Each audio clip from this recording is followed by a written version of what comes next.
A quiet apartment, a perfect view, a fresh start. That's what he thought until he found the list. 13 rules: lock the door, don't answer the crying voice, never look in the mirror too long, and whatever you do, don't speak to the old woman named Anna. Each rule wasn't just a warning.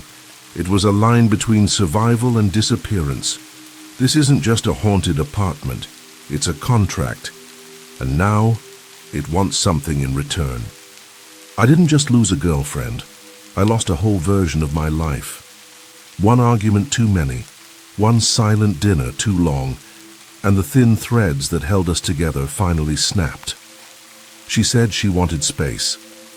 I didn't realize that meant she'd already packed my things. Technically, we shared the apartment, but the lease was in her name, and in the end, that was all that mattered. I left that same night with a duffel bag and a plastic bag full of random junk. Charger cables, a half-used bottle of cologne, and a crumpled photo of us from last Christmas that I didn't have the heart to throw away. A good friend of mine, Emily, let me crash on her couch for a few days. She offered the guest bed, but I couldn't sleep with a closed door anymore.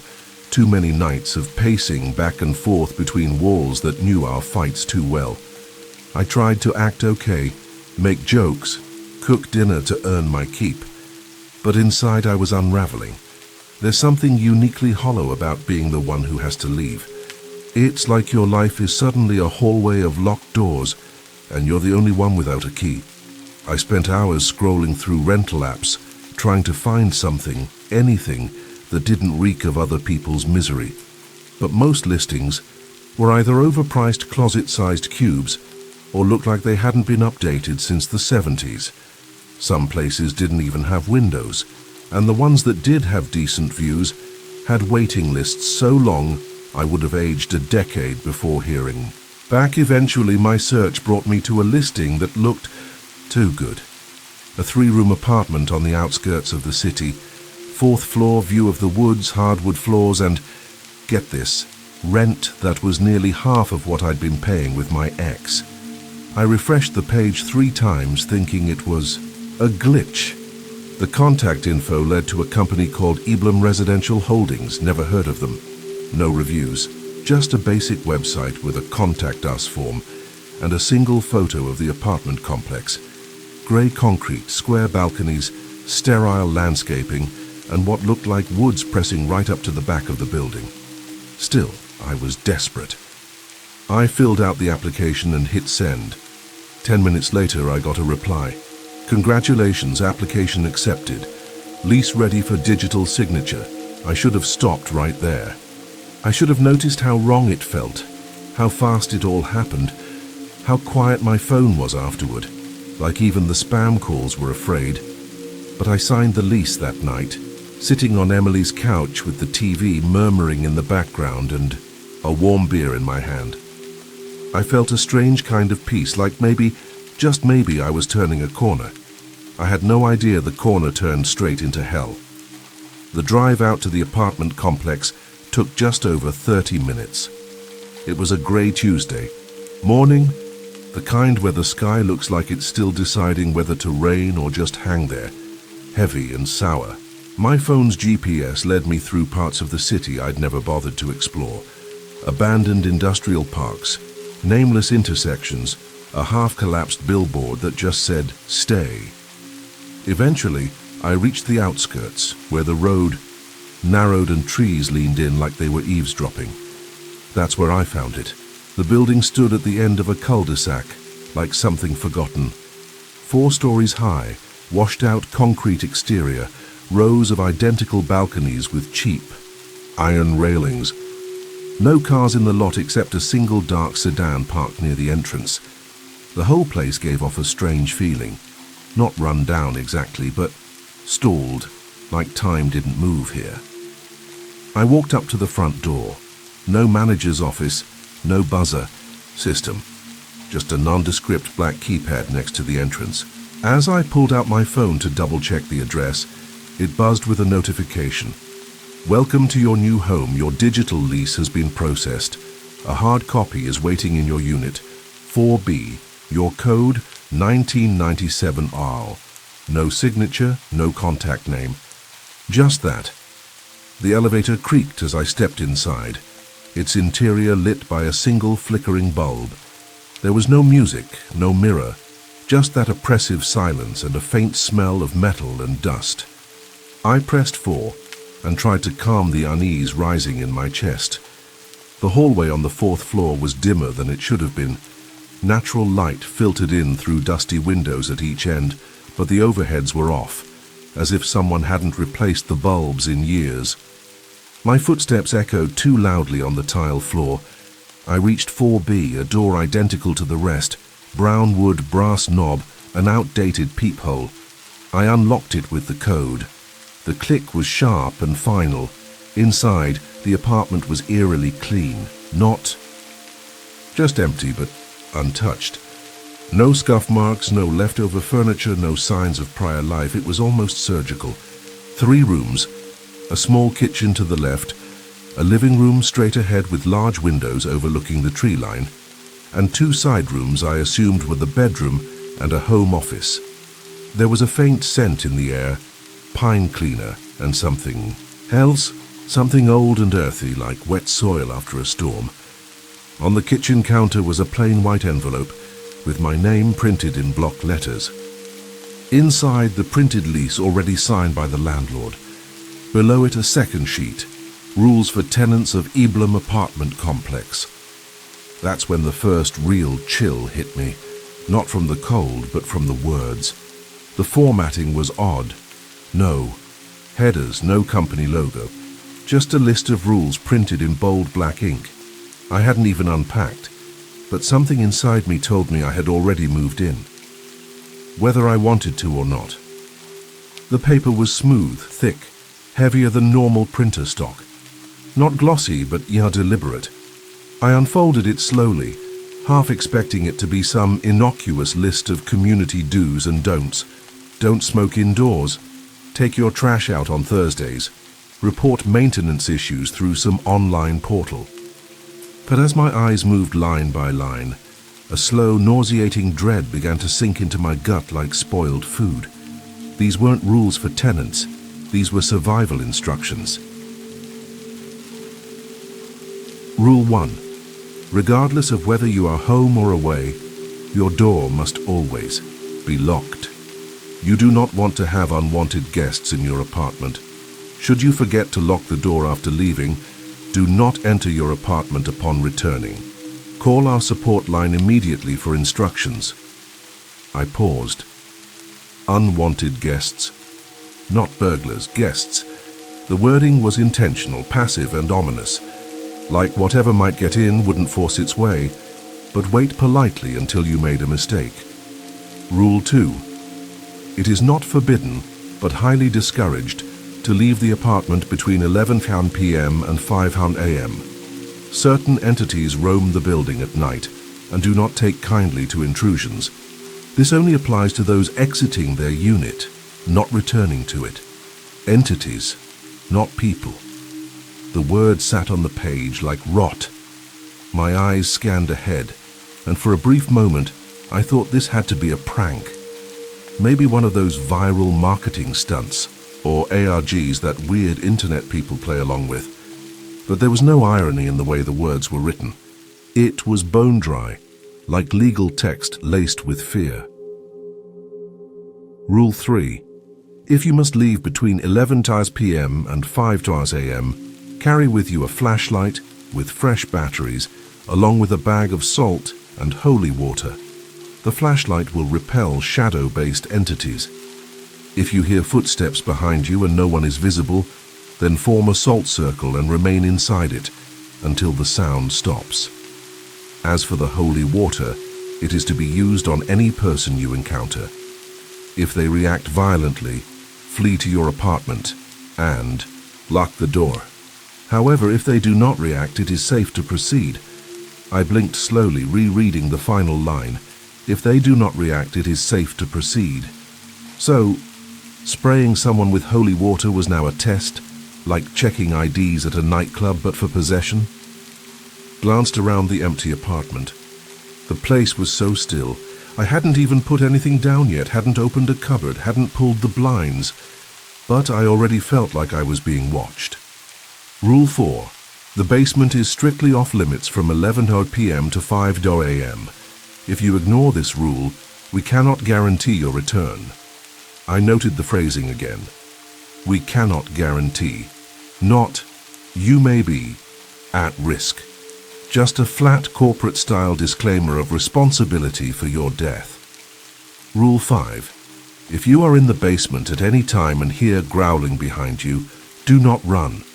Walk calmly to the nearest exit. Running will trigger pursuit. My hands grew cold and I folded my arms as if the words themselves dropped the temperature. Somewhere between Rule 3 and 5, I'd stopped trying to rationalize. No part of. My brain could find comfort anymore. This wasn't an elaborate joke. This was something else. Rule 6. On Mondays and Thursdays, your doorbell will ring at exactly 3 a.m. Do not panic. Approach the door silently and look through the peephole. An elderly man in a formal hat will be outside. Invite him in. Offer him food. Any kind will do. Do not deny him entry or refuse his request. Do not ask him questions. Once he finishes eating, he will leave. What kind of building required me to host supernatural visitors? A chill ran down my arms. The worst part wasn't the absurdity. It was the detail, the specificity. That's what made it feel real. Rule 7. Should objects in your apartment begin changing positions or disappear, locate the small bottle of liquid under your kitchen sink and pour a few drops onto the affected object. This will stop the activity. Objects not treated may be permanently lost. I immediately turned toward the kitchen, heart pounding. I crouched down and opened the cupboard beneath the sink, and sure enough, there it was. A clear glass vial with no label, filled with a pale, pearlescent liquid. My hand shook slightly as I touched it. It was cool, too cool for the room temperature. The rules weren't abstract. They had proof, items, physical tools to use. This wasn't theory, it was preparation. Rule 8. Do not stare into your bathroom mirror for longer than 5 minutes. If your reflection begins to move independently or remains after you look away, destroy the mirror immediately. My mind jumped back to childhood. I remembered Bloody Mary games, urban legends told at sleepovers, but this felt more clinical. This wasn't a dare, it was a line in a contract. Rule 9. Each apartment has an intercom displaying the names and unit numbers of current residents. If you wish to visit another tenant, call and request permission first. Should someone ring? Your bell claiming to be a neighbor without calling first, do not open the door, remain silent. That is not your neighbor. That rule twisted something inside me. The idea that someone, or something, might try to mimic normalcy, to knock on your door and act like a friend, made me feel sick. Rule 10. If you receive mail not bearing the emblem logo, do not touch it with bare hands. Use gloves or cloth to dispose of it in flame. Failure to do so will result in a visit from the mailman. You do not want to meet the mailman. A visit from the mailman. The phrasing reminded me of those warnings from old fairy tales. Don't open the door after dark, don't stray from the path. But this one didn't even bother to sugarcoat it. Rule 11. If the lights in your apartment go out between 9:15 p.m. and 9:20 p.m., hide immediately. Remain silent. The entity will not detect you if you stay hidden and make no noise. It will leave when the lights return. I looked at my watch. It was just after 4 p.m. I still had daylight, but now I dreaded nightfall in a way I hadn't since I was a child afraid of monsters under the bed. Rule 12. All guests must follow the rules. If they break them, the consequences will be shared between you. That one struck me hard. Emily. I'd stayed on her couch, laughed with her over burnt pizza just a week ago. Now the thought of her stepping foot into this apartment made me feel like I was putting a loaded gun in her hands. Rule 13. Do not attempt to leave until your 1-year lease is complete. If you do, no matter where you go, you will wake up back here. The final rule. I leaned against the counter, trying to slow my breathing. The apartment felt different now.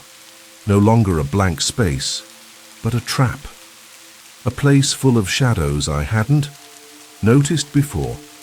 I read the list again, once then twice. My rational brain scrambled for explanations, a weird marketing gimmick, a social experiment, a very elaborate prank by someone at Emily's job. But none of those thoughts made the hairs on my neck stop rising.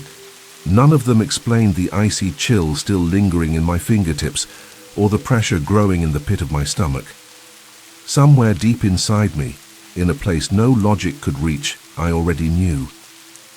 This place was alive, and it had rules because it had played this game before. I didn't sleep. I didn't even try. After reading the rules a third time and putting the letter back in its envelope, I sat on the edge of the couch and stared at the door like it was a loaded weapon. Every creak in the hallway made me flinch. I'd never felt more alert in my life, like my senses had been sharpened by something ancient and unseen. My brain kept replaying the same phrase over and over, remain silent, do not open the door, it's not your neighbor. I kept telling myself. It wouldn't happen the first night. That maybe, if any of this was real, it would wait. Let me settle in, test the waters, maybe even lull me into forgetting. But that was wishful thinking. The apartment, it seemed, had no interest in mercy. It happened just after midnight. I had turned on the TV in the living room, not to watch anything, but just to hear noise, some low-budget reality show murmuring in the background. White noise to keep the silence from swallowing me whole. I was cradling a cup of stale instant coffee like it was a life raft when I heard it. Ding dong. I dropped the mug. The ceramic cracked against the tile floor, splashing lukewarm brown liquid across my socks. My heart climbed straight into my throat. I froze. No one had called. No tenant had buzzed me on the intercom. No one even knew I'd moved in. The rules, the damn rules, flashed through my head like warning lights. Rule 9. If the doorbell rings, and no one has contacted you first, do not open it. Remain silent. That is not your neighbor. I slowly got up, knees trembling, and crept toward the door. Hello? A woman's voice. Calm, soft, not scared, just expectant. Is anyone home? Said nothing. I was breathing through my mouth now, shallow and slow, trying not to make a sound. The voice spoke again, a little closer this time. I know you're there. I just need to borrow something. Please. It was still the same woman's voice. Still calm, still controlled. But there was something off, like it had been run through a filter that took out all the warmth. It was just a voice now. A perfectly shaped imitation. Then came the knock. One slow knock followed by another, then faster, louder, bang, bang, bang. The door shuddered with each hit, as if whatever was on the other side was testing it, not trying to break it down, but daring me to open it. The voice changed. Let me. It was the same words, but not the same voice. The softness was gone, replaced with something guttural and wrong, like it had too many teeth behind it, like it didn't need to be invited in. It just wanted the satisfaction of watching me. Break the rules. The knocking went on for minutes. 5, 10. I lost track. I just stood there, rooted to the floor, one hand clamped over my mouth to stop the noise of my own breathing. My other hand hovered near the doorknob, fingers twitching, like some small part of me wanted to open it, just to see eventually the knocking stopped. No footsteps walking away, no voice, just silence. I waited 2 more minutes before finally creeping to the peephole and looking out. Nothing, not even shadows. but the carpet just outside the threshold was wet, like something had been drooling on it. I backed away from the door and locked every latch twice, and that's when I realized this wasn't just a haunted apartment. It was a trap, and it already knew me. I didn't move from the door for a long time. Even after the knocking stopped, even after the silence stretched so long it made my ears ring, I stood there with my back pressed flat against the wall, like it might make me invisible. The apartment wasn't cold, but I was shivering. It wasn't just fear. It was that bone-deep awareness that something had been there and maybe still was. The rules had been clear. Do not speak. Do not open the door, that is not your neighbor. They didn't mention what to do when the silence itself became a threat. I could still feel the weight of that voice on the other side. It had spoken in a whisper, but it echoed in my skull, unnatural, and hollow like wind through a crypt. The way it shifted from something familiar to something wrong made me feel like my ears had been tricked, like my brain had tried to make it sound human just to protect me. I edged away from the door, step by step, until I reached the couch again. The broken coffee mug lay where I had dropped it, now a smear of ceramic and cooling liquid. I didn't clean it up. I couldn't take my eyes off the door. I sat down, but didn't relax. My muscles were coiled tight, my legs trembling slightly from adrenaline. I tried to steady my breathing, 4 seconds in, 4 out, but the rhythm refused to stick. My heart was too loud. I wondered in a horrible flash of panic if they could hear it, if there was something just outside pressing its ear to the wood, listening. Let me in. It came again, but not from the door. This time, it came from the wall. I jerked to the left, staring at the stretch of drywall between the living room and the kitchen. I didn't see anything, but I felt it. A presence dense and low to the ground like a crawling shadow. I didn't know how it was speaking. I didn't want to know. It was as if the building itself was trying to make me slip. I curled in on myself, pulling my knees to my chest like I had as a kid during thunderstorms. I focused on the TV, still murmuring away, now playing some low-budget infomercial about kitchen knives. The cheerful salesman's voice felt jarringly out of place, like a laugh track at a funeral. But I clung to it. It was real, human, normal. The voice didn't speak again. Instead, the apartment creaked, not like settling wood or old pipes, but like breath, like the walls themselves were exhaling. Time moved strangely. I remember glancing at the clock once. It was 1:12 a.m. Then again what felt like 10 minutes later, 1:14. The air pressed heavier with each passing moment. Every tick of the second hand felt amplified, like a countdown to something inevitable. At 1:16 I heard a single knock. Not at the door this time, not at the wall, at the window. I didn't look, I couldn't. The apartment was on the 4th floor. There was no balcony, no fire escape. I curled tighter and waited. Eventually, something changed. The air lightened.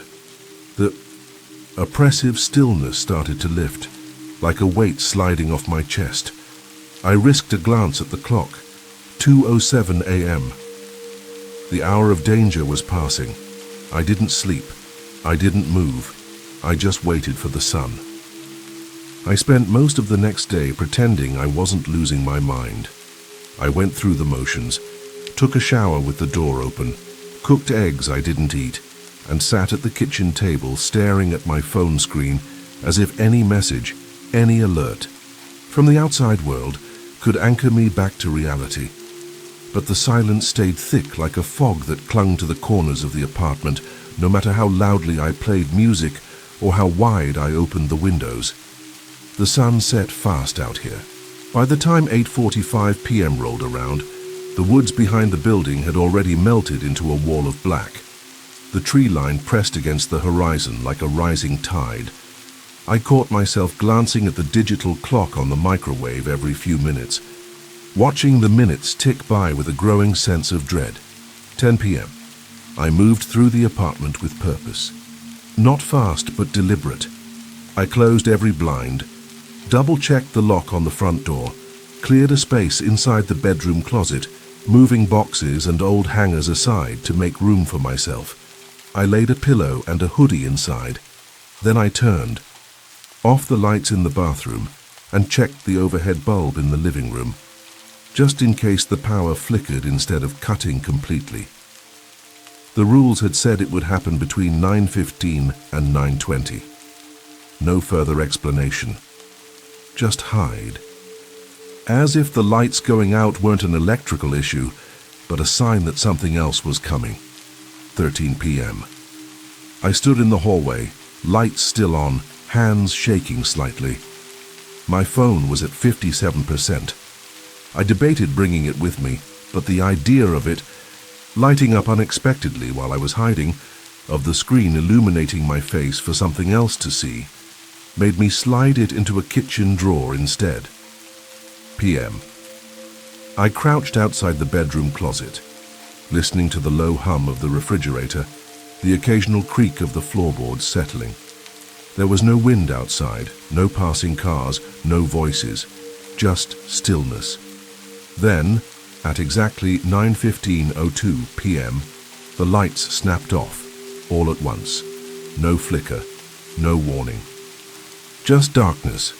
I moved, crawled into the closet and shut the door behind me, careful not to let it latch completely, just enough to keep the dark inside darker. I pulled the hoodie over my head and pressed my hands against my mouth to silence my breathing. The sudden blackness made my other senses overcompensate, my hearing sharpened to unbearable levels. I could hear my pulse in my ears. I could hear the faint creak of the hallway floorboards. No, not the wood settling. Footsteps, heavy, measured, slow. They moved with patience, with weight, like whatever was out there knew it didn't need to hurry. It had all the time in the world.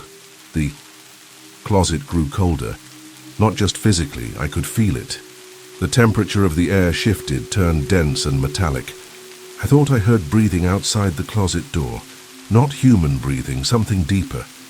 A wet exhale like steam escaping flesh. The urge to scream was immediate and primal. But I didn't move. I didn't breathe. I didn't blink. I just prayed. Not to any god I knew, but to the rules. Because right now they were the only thing keeping me alive. The closet was never meant for people. It was barely wide enough for me to sit curled up, knees to my chest, my back pressed against a wall, lined. With winter coats I hadn't worn in years, but I didn't move. Not an inch, not even to blink. The creature outside, whatever it was, had no need to rush. It wasn't fumbling or frantic. It was deliberate, confident, patient. It knew where I was, and I knew that it knew. The floorboards creaked again, closer now. My brain started mapping the distance between each step. It was in the bedroom.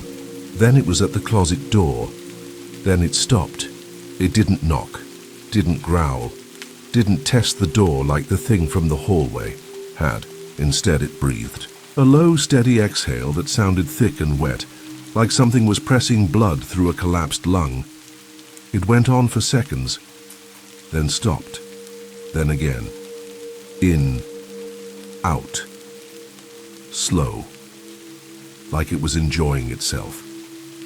I covered my mouth with both hands, biting into my knuckles to keep quiet. The hoodie I'd pulled over my head clung to my scalp with sweat. Every sound in the apartment had disappeared, except for that breathing and the tiny, high-pitched whine building in my own ears from holding my breath too long. My heart thudded so violently that I thought it might shake the door open. And then came the sound I hadn't prepared for. Sniffing. It sniffed once, low and heavy. Then again, closer. I imagined it crouched down, nose just inches from the bottom of the door, trying to taste the air, to find the warm skin behind the thin wood. My body betrayed me. I shook just once, but enough to jostle a coat hanger above my head. It made a soft, metallic clink as it bounced. The breathing paused. No footsteps, just stillness. Then it leaned against the door. Not fully, just enough that I could hear the gentle creak of pressure, like a body made of raw weight was pressing its head to the wood. I didn't dare move, didn't dare look through the slats or even blink. I was certain it would open the door, but it didn't. Instead, it slowly, agonizingly slowly, turned away. One step, another, then a pause, then another. I counted 11 steps before the room, went completely still. I stayed in the closet long after the footsteps were gone. Eventually, the lights flicked back on, just like that. No warning, no sound. The overhead bulb hummed to life, casting a yellow glow through the crack at the bottom of the closet door. It felt unnatural, like someone flipping a switch in the middle of a nightmare, but not ending it, just pausing it. I crawled out after a full 10 minutes. The bedroom was empty. The air was still cold.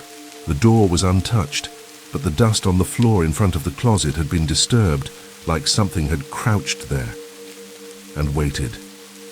The hours after the creature left passed in a blur. I must have fallen asleep, though I don't remember closing my eyes. The couch had become a kind of safety raft, an island between rooms, and I clung to it like it could keep me anchored to something real. The apartment stayed silent. Even the hum of the refrigerator seemed subdued, like it too had witnessed something and didn't want to attract attention. When I woke, my phone was face down on the floor. I checked the time.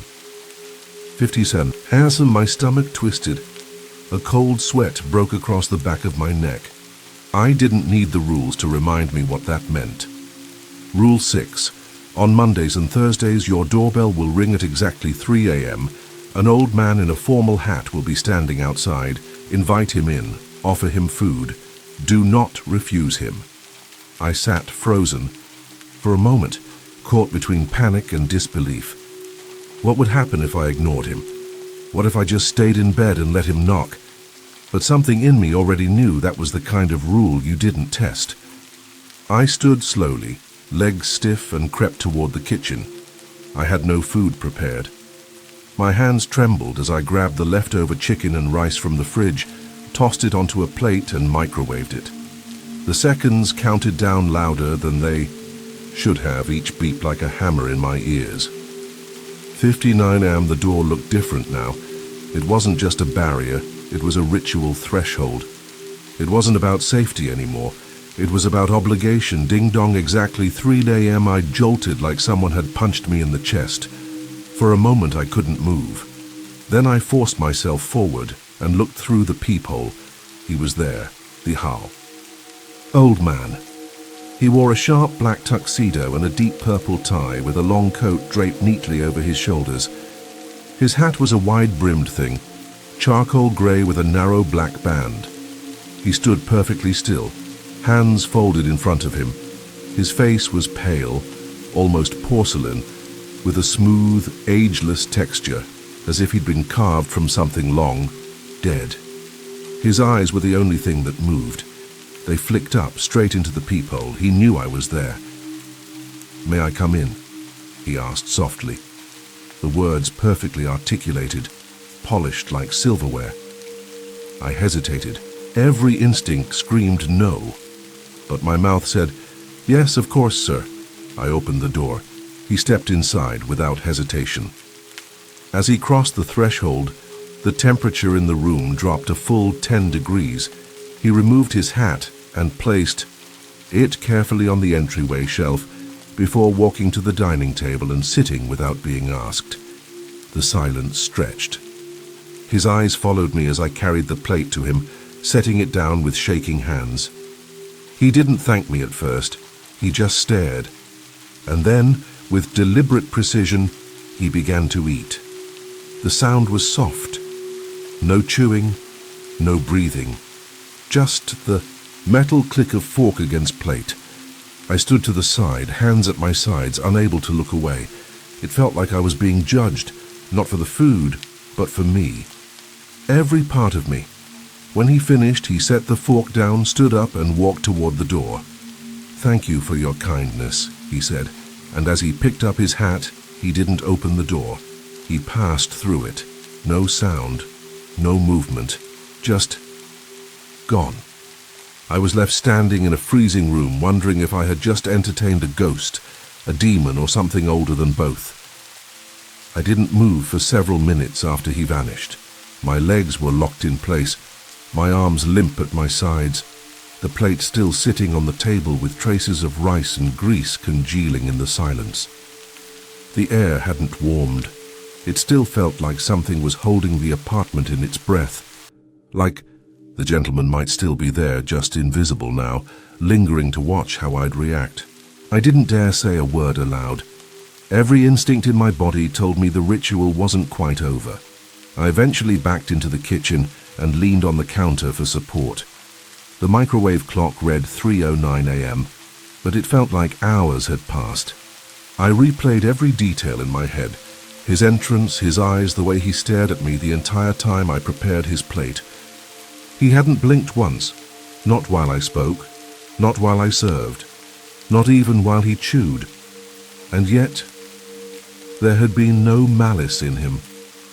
That was the most unsettling part. He hadn't smiled, hadn't growled, hadn't issued threats. But he radiated the kind of authority that needed no violence. The feeling you get standing in a courtroom or a cathedral, an invisible pressure that reminds you how small you are, how easily you can be judged.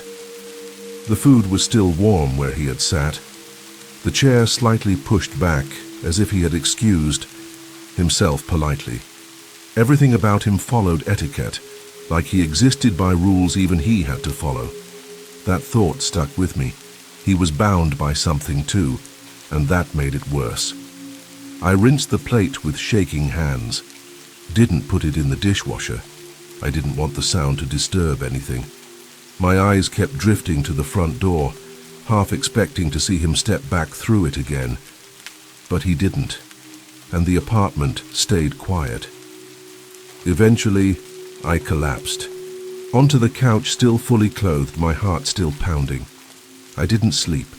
I just laid there, eyes unfocused, breathing shallow, listening for the smallest shift in the air, a creak, a knock, a voice. But nothing came, just the cold. At 4:41 a.m., the temperature suddenly lifted, like someone had opened an unseen window and let life back in. I sat up slowly, my breath no longer fogged. My hands had stopped trembling.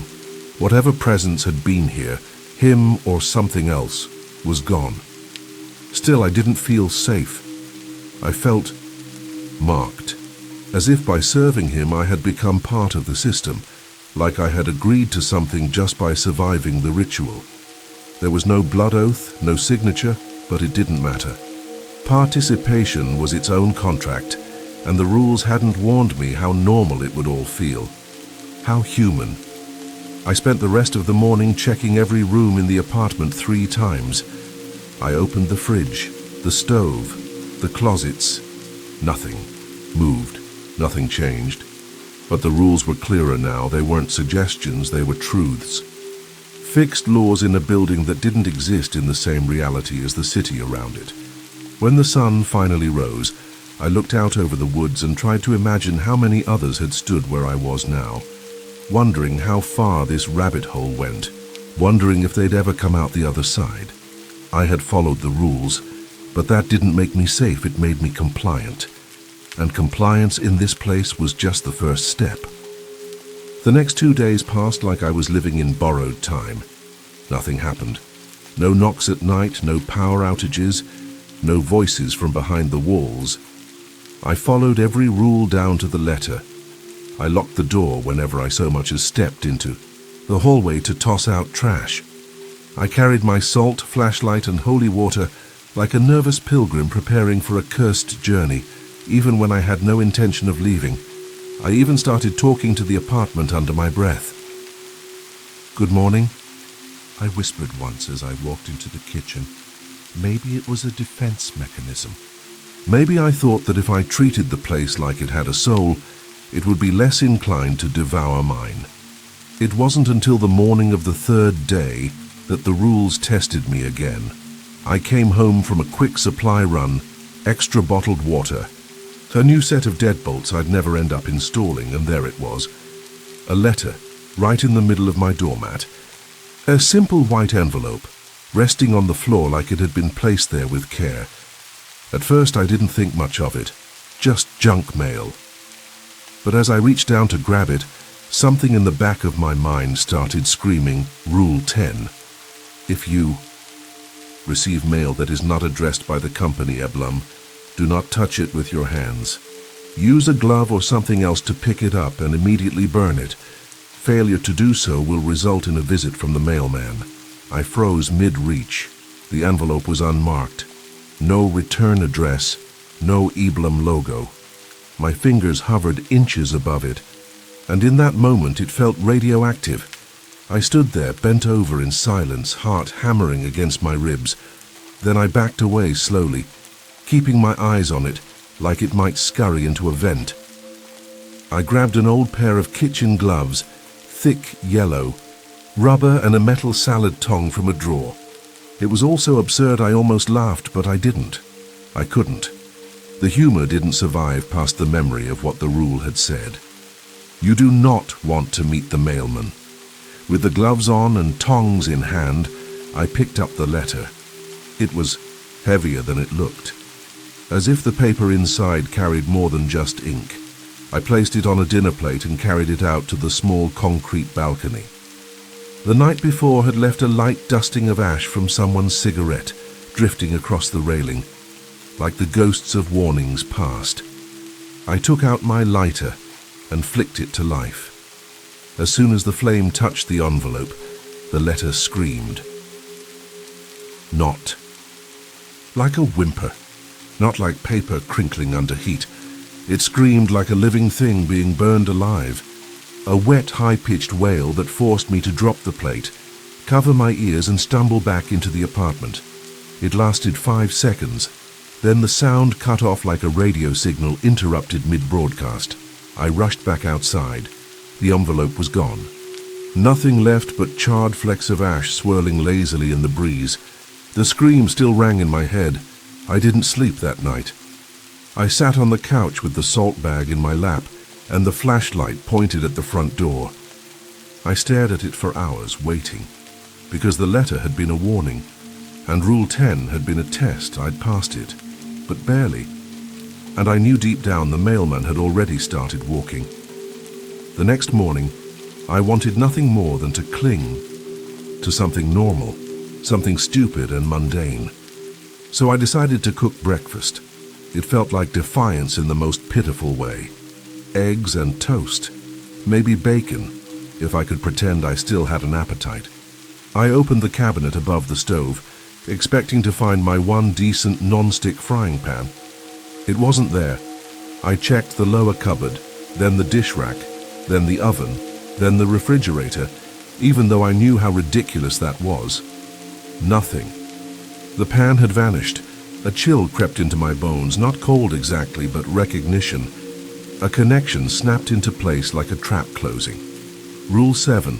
Should objects in your apartment begin changing positions or disappear, locate the small bottle of liquid under your kitchen sink and pour a few drops onto the affected object.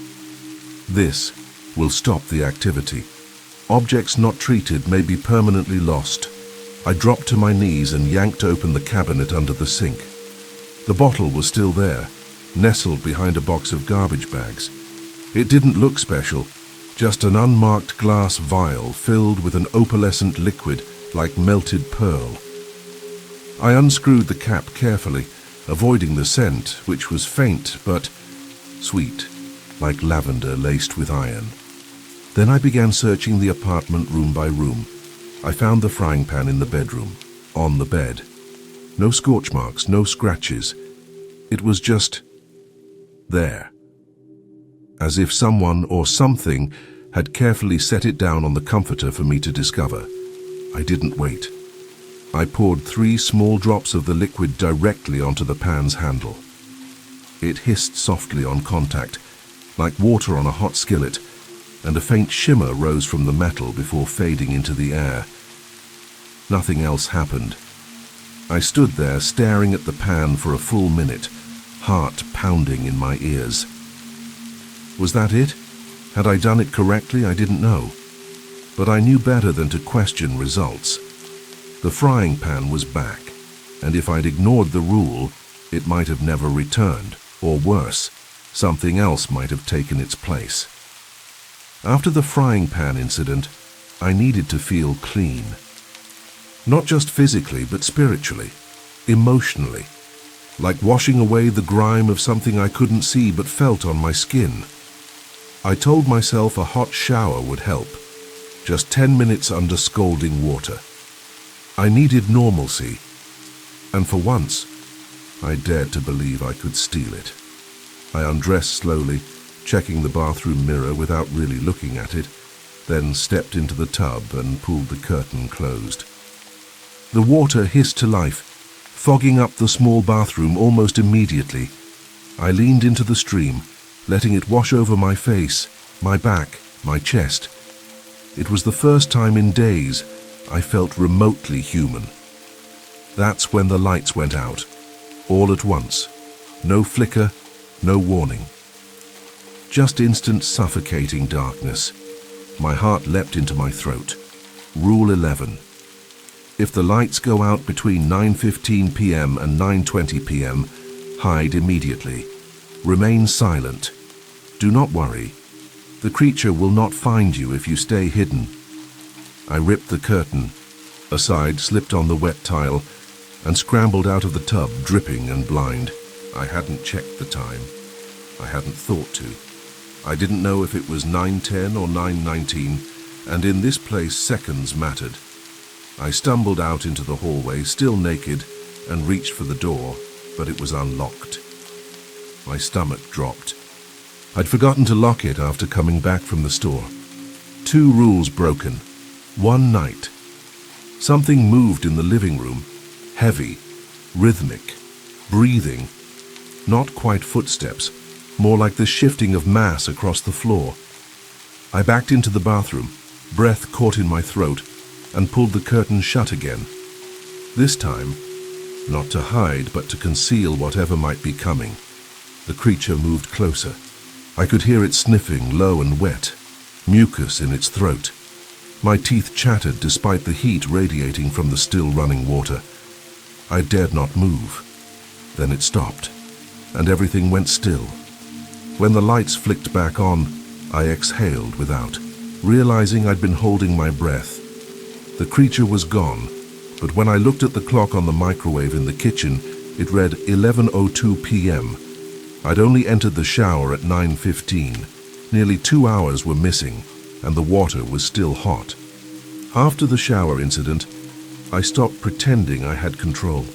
I couldn't explain the time loss. I couldn't explain how the lights went out, how the creature had entered without opening a door, or why the bathroom was still fogged up 2 hours later with scalding water still flowing, like time hadn't moved at all.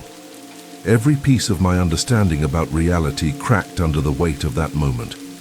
I threw on clothes without drying off and paced the apartment like a caged animal, whispering apologies to the walls, to whatever lived in them. Then my amulet burned, not like a warm tingle or a warning flicker. It seared into my chest like a brand. I yelped and ripped it off, staring at the charred imprint it left behind, a raw red shape the size of a coin. Panic rose in my throat as I scrambled for my emergency bag. Salt, holy water, flashlight, keys. I bolted for the door and threw it open, not even stopping to check the hallway. I just ran. I didn't know where I was going. I only knew I had to get out. I didn't care what the rules said about not leaving before the lease ended. I didn't care what waited outside. I couldn't spend another second inside that place, but as I turned the corner of the hallway toward the stairwell, I stopped cold. The hallway had changed. It wasn't longer, but it felt longer. The lights overhead flickered in an unfamiliar pattern, and the wallpaper, once plain and beige, now looked wet, like someone had peeled off a layer of skin and hung it there to dry. My breath caught in my throat. Behind me, the air shifted. I didn't turn to look, I just ran, down the stairs, past the lobby, out into the night. The trees at the edge of the lot looked closer than before. I didn't stop until I reached the nearby 7-Eleven, barefoot, shirt clinging to my back with sweat. The staff looked at me like I'd escaped from an institution, but when I begged them to let me call the number on the back of my lease agreement, they nodded hesitantly and handed me the store phone. A woman picked up, calm, crisp, like she'd been waiting for me. "You broke Rule 1, she said before I could speak. "And Rule 11, based on your tone. You're lucky. First time, offense. We'll dispatch a team to reset the threshold protections, but you can't return for 48 hours. A guest unit has been assigned to you. Someone will pick you up shortly." She hung up. 20 minutes later, a black sedan pulled up outside the store. I got in. The driver didn't speak, didn't look at me. He wore a black suit and mirrored sunglasses at night. He never touched the steering wheel, yet the car moved perfectly. I wanted to speak, ask questions, but something in me knew better. We drove for nearly an hour, winding through empty industrial roads until we pulled up to a smaller complex, only 3 floors this time. Dimly lit, no sign. Just a brass key waiting for me in the mailbox labeled Guest 2B. The apartment was unlocked. Inside, a simple space, 1 bedroom, 1 bathroom, an old TV, a worn couch. On the bed was a sealed envelope. No name, no return address. But I already knew what it was. A new set of rules. And the walls here felt thinner, like whatever was watching me at the last apartment had already called ahead. The envelope was heavier than it looked. I didn't open it right away. I sat on the edge of the guest bed, staring at it like it might blink or crawl away. This place was different, smaller, quieter, but somehow more wrong. The air was heavier. The floor creaked even when I didn't move. The walls didn't just hold silence, they absorbed it. Like sound didn't want to stay here. I finally opened the envelope. Inside was a single sheet of paper. No branding, no date. Just black text in that same deadpan formatting. Rules for living in guest apartment 2B1. Do not leave the guest room under any circumstances until you receive a call from Eblum support. Do not look into the bathroom mirror at any time. It will take this as an invitation. If you accidentally glimpse the mirror, pray the entity is merciful. Every night before bed, place a plate of food beneath the bed. If you forget, you may be the meal. If an old woman named Anna knocks and asks for help with groceries, ignore her. She will vanish after 5 minutes. If you speak to her, you will not wake up. If you hear 3 taps on the window, ignore it. If you hear 2 taps followed by 3 rapid ones, hide immediately. If you hear laughter from above you, do not look up. I read the rules again, then a 3rd time. They weren't just strange, they felt personal. Like whoever, or whatever, wrote them knew me, my fears, my habits, my cracks I didn't unpack. I placed the letter back on the nightstand and turned every light in the apartment on. I avoided the bathroom mirror completely, even brushing my teeth with my eyes shut, using the wall to guide me. For dinner, I made a bland sandwich, ate half, and carefully placed the rest on a plate beneath the bed. I whispered an apology to the floor as I slid it under. That night, I slept in my clothes, the salt bag tucked under my pillow and my flashlight in my hand. At 2:37 a.m., I woke to 3 soft taps on the window. I didn't move, I didn't breathe. The rules had been clear. 3 taps was a lure, harmless if you ignored it. I kept my eyes locked on the ceiling. Then came the second pattern, 2 slow taps, followed by 3 sharp, urgent ones. My body jolted before my mind could catch up. grabbed the salt, the flashlight, and crawled to the closet. I didn't look back at the window. I couldn't. Every part of me screamed not to look. I pulled the door shut behind me and crouched into the narrow space, heart slamming in my chest. The window shattered. Glass hit the floor in a spray I could almost feel through the door. Then came the growl, low, inhuman, wet with hunger. I bit down on my hand to stop a scream. Something moved through the apartment, its footsteps padded but wrong like claws against linoleum. I pressed myself deeper into the corner. It stalked the apartment, muttering something just below the level of comprehension, words twisted like a backwards lullaby. Then it started laughing, from the ceiling. At first, I thought it was just overhead. But then it moved. The laughter crept across the ceiling like a spider, circling the closet, spiraling downward until I could hear it breathing right above me. I clenched my eyes shut. The rules said not to look up. I didn't. The laughter slowed, turned into a hum, then silence. After what felt like an eternity, the apartment exhaled. The air grew lighter. A breeze drifted in through what must have been the shattered window. But the ceiling creaked one last time, like something massive had just unhooked itself and slithered away into the shadows. When I finally emerged from the closet, the apartment looked untouched. Window intact, floor clean, plate of food gone. The only trace of the night was the faint imprint of claw marks across the bedroom ceiling, like something had danced above me while I slept. I managed to survive the rest of the night, but the apartment no longer felt like it was letting me stay. It felt like it was waiting. The silence wasn't neutral anymore. It was expectant.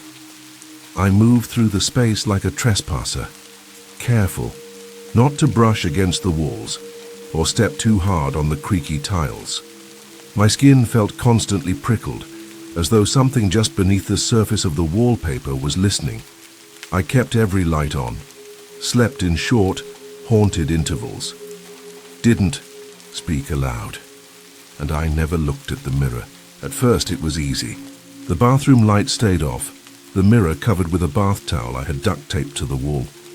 I brushed my teeth at the kitchen sink and shaved, using the selfie camera on my phone. I knew the rules and I had no intention of pushing back, but sleep deprivation does things to you. By the third day, the towel had fallen off. Just a corner at first, then half of it until it drooped like a veil, exposing the top half of the mirror. I ignored it, left the bathroom door closed, but something about that mirror tugged at me, like a splinter in the corner of my mind I couldn't quite remove. It wanted to be seen. It was 2 a.m. when I cracked. I had gone in to grab a fresh towel, that's all. The light was off, and I didn't plan to turn it on. But as I leaned in, I caught a glimpse of movement, something pale, something familiar. Me, just me. But I'd moved before the reflection did. I froze. The mirror didn't. My reflection just stood there, grinning. Not like I'd ever smiled in my life. Not natural, not human. It was a smile made with too many teeth stretching too wide, as though the skin didn't fit right. Its eyes were glassy, lifeless. Its posture was rigid, like it was being puppeted from behind. And it was watching. Me not mirroring, watching. I stumbled backward into the hallway, heart jackhammering in my chest. The lights flickered as I backed away, and in my panic I remembered the rule. Do not look into the mirror. If your reflection behaves independently, smash the mirror before it escapes. I ran to the kitchen, grabbed the iron pan, the same one. That had gone missing in the previous apartment, and sprinted back toward the bathroom. The door was open now. The lights inside were flickering rapidly, casting long, jerky shadows across the walls. The reflection was still there, but it wasn't standing still anymore. It was leaning out. One pale arm pressed against the inside of the glass, pushing outward. Its head tilted slightly as though testing the angle of escape. When it saw me, it smiled again, This time it was my smile, the one I'd used in high school photos, casual, flat, familiar. That's what broke me. I lunged forward with the frying pan and slammed it into the mirror. Glass exploded outward, shards, flying like knives. A howl ripped through the apartment, high-pitched, metallic, and not from this world. I stumbled back, bleeding from my cheek, breathing like I'd just escaped drowning. The mirror was shattered. The sink was cracked.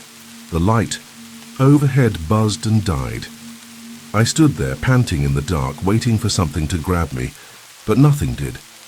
Eventually, I made it back to the bed and curled up without changing out of my blood-stained clothes.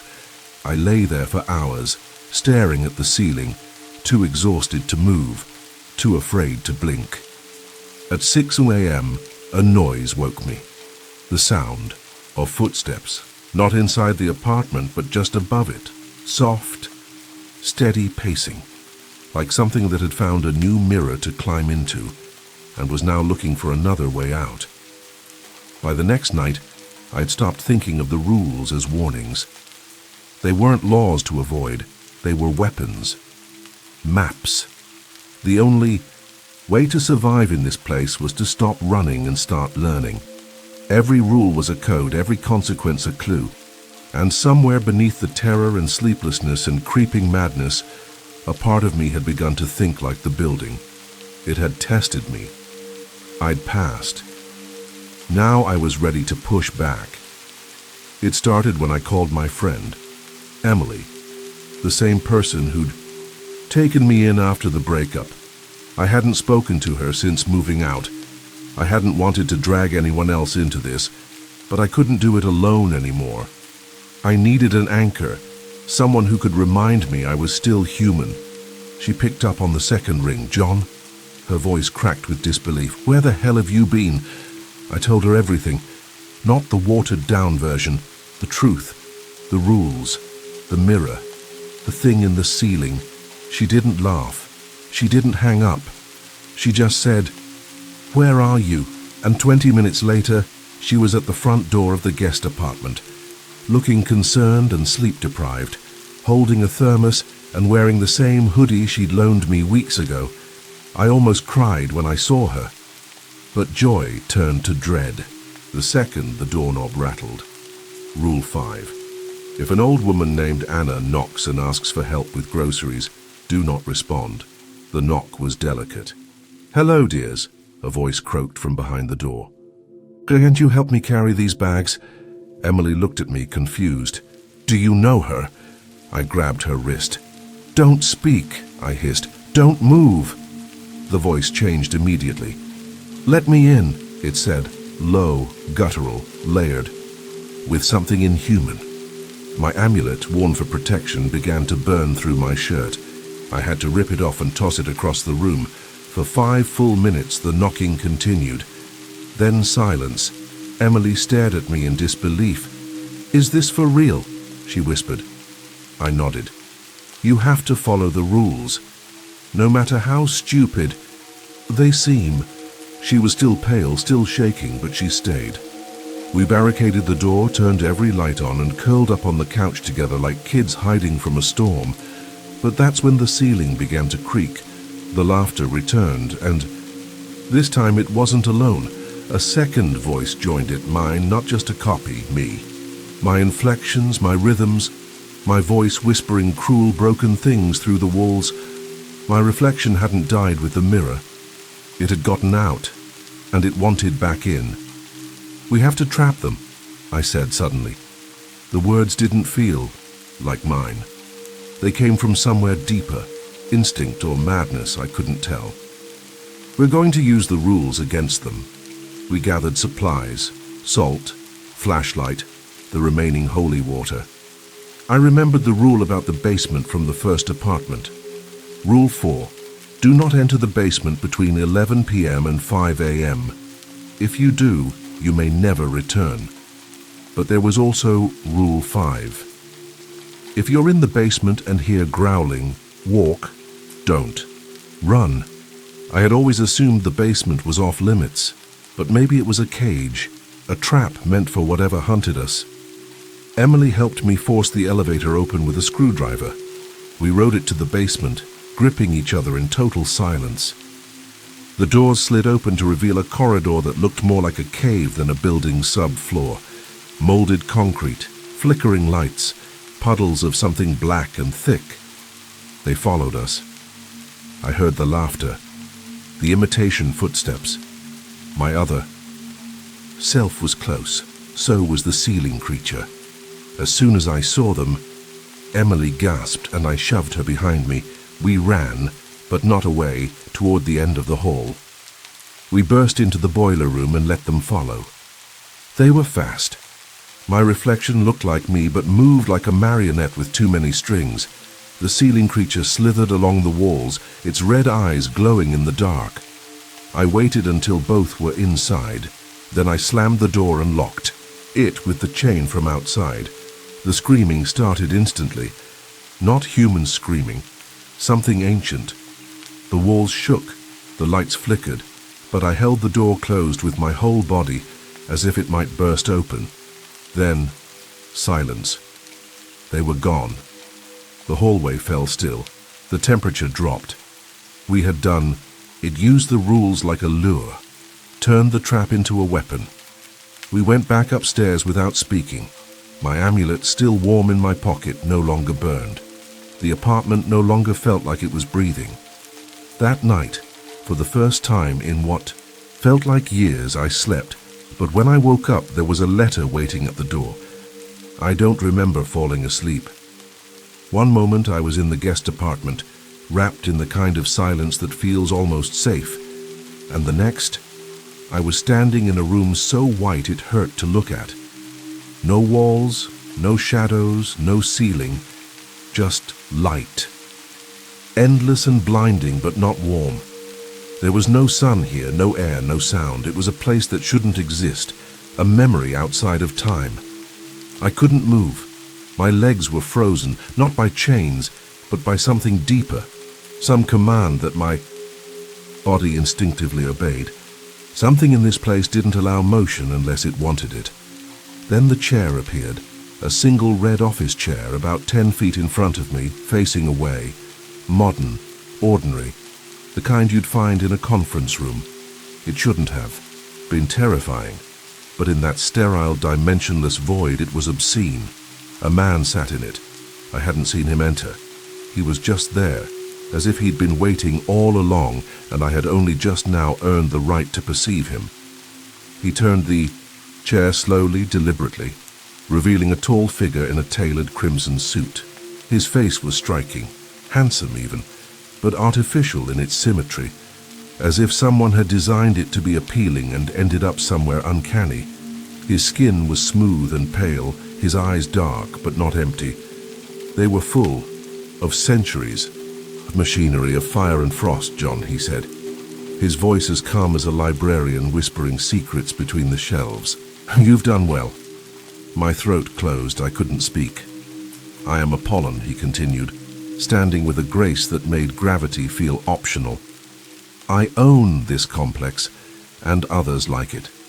His smile never touched his eyes. You've survived.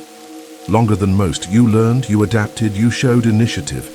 He circled me slowly, hands clasped behind his back. We like that. The word we echoed far too long for a one-syllable sound. I have an offer. He raised his hand and, with a casual gesture, pulled something from me.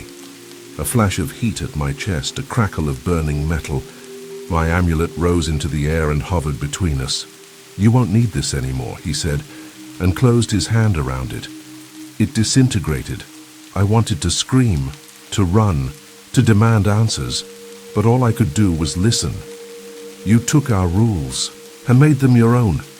But the game has just begun, John. If you want to stop running, you'll need to work for us. Then he smiled wider. Don't worry.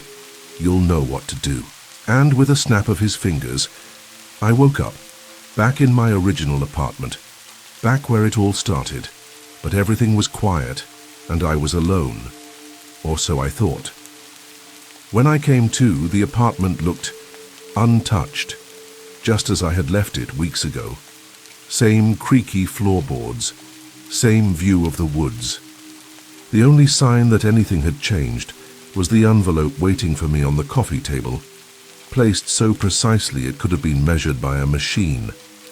I didn't need to open it to know what it was. Still, my hands moved without permission. I peeled it open and unfolded the single sheet inside. Congratulations, you have been selected. You are no longer a subject, you are an agent. To validate your transition, provide us with 3 souls. Your choice, your burden, your bond. They must know you, trust you, let you in. You have 1 week.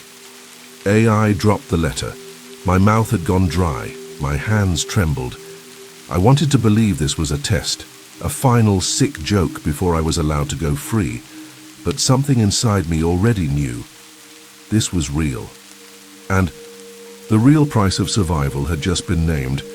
I had been offered freedom, but not without blood. For a long time I sat in the dim morning light, staring at nothing. The apartment felt heavier now, not haunted but occupied, not by ghosts or demons but by expectation. The rules weren't just keeping me alive anymore, they were waiting for me to act. The worst part? I already knew who the first name would be. Emily. She had come when I called, risked everything, believed me, helped me. She had stood with me in the dark and faced things no one should ever see, and now I was going to offer her up like a lamb to slaughter. But I didn't stop myself from thinking it. That scared me more than anything, because a part of me, small, desperate, angry, understood. The rules weren't arbitrary, the system wasn't chaos, there was an order to it. And I was starting to see the pattern. The game wasn't about surviving the apartment. That was just the initiation. The real game was about choosing who doesn't. Apollon had said I'd know what to do, and I did. I wouldn't knock. I wouldn't beg. I wouldn't warn them. They would let me in, because they trusted me, and when the doors closed behind us, I'd start writing the rules just like they did for me. It didn't happen all at once. I didn't wake up the next day with horns or glowing eyes or some demonic voice in my head. No, the change was quieter than that, slower, more dangerous. It started in the silence, the kind that creeps in after you've done something you can't undo. A permanent echo whispering from inside your bones. I gave them what they asked for. 3 souls, I won't say who, I won't write the names down. I already see them when I close my eyes, hear the shock in their voices, the tremble when they realize something was wrong, the door clicking shut behind me. Each of them let me in, each of them trusted me. That's what made them eligible. That's what made them perfect. And after that, I was free. No more rules on my walls, no more whispers in the vents, no more waking up to red handprints on the ceiling. The door still locked itself automatically, and sometimes the lights flickered just to remind me. But I was no longer hunted. I was watched. There's a difference. The rules don't protect me anymore. They follow me, like shadows cast from behind, but freedom came with something else too. Access. They gave me files, case reports, building layouts, instructions on how to craft a rule set tailored for psychological unraveling. I learned how to bind spaces to intent, how to write commands so innocuous they'd be dismissed until it was too late. I could bend a room's behavior with a sentence, shape a corridor's physics with a line break. They called me a custodian, but I knew the truth. I was a predator now, one with a desk job and a pen. Still, I wasn't at peace. Power doesn't soothe. It hollows you. I began hearing laughter in my own head, familiar and mocking. I slept with the lights on even when the darkness didn't hold anything anymore. Sometimes I woke with blood on my hands and no memory of how it got there. And once, just once, I saw my own reflection smile at me before I did. The paranoia didn't fade, because I knew what was coming. Apollon had freed me from the contract, but not from the system. I was part of it now, a cog, a contributor, and I could feel the system watching for weakness. One crack in my loyalty, one hesitation, and I'd be back on the other side of the door, back where the rules applied, back where something waits to be let in. It didn't surprise me when I saw their names on the relocation list. My ex-girlfriend and her new boyfriend moving in together, starting fresh. Their smiling photo sat at the top of the file like a cruel joke, framed by an application stamped approved by Eblum Residential Holdings. Same eyes, same apartment taste, same city, different building, one of ours. I stared at the file for a long time, the way a hunter might study a map before laying traps. The irony wasn't lost on me. I'd once stood exactly where they were now, bright-eyed, broken, desperate for a place to begin again. And the building had opened its mouth for me like a patient predator. Now I was the architect. This assignment wasn't mandatory. Apollon hadn't given it to me directly. It arrived in my queue with a blinking icon labeled low priority, optional. But I knew better.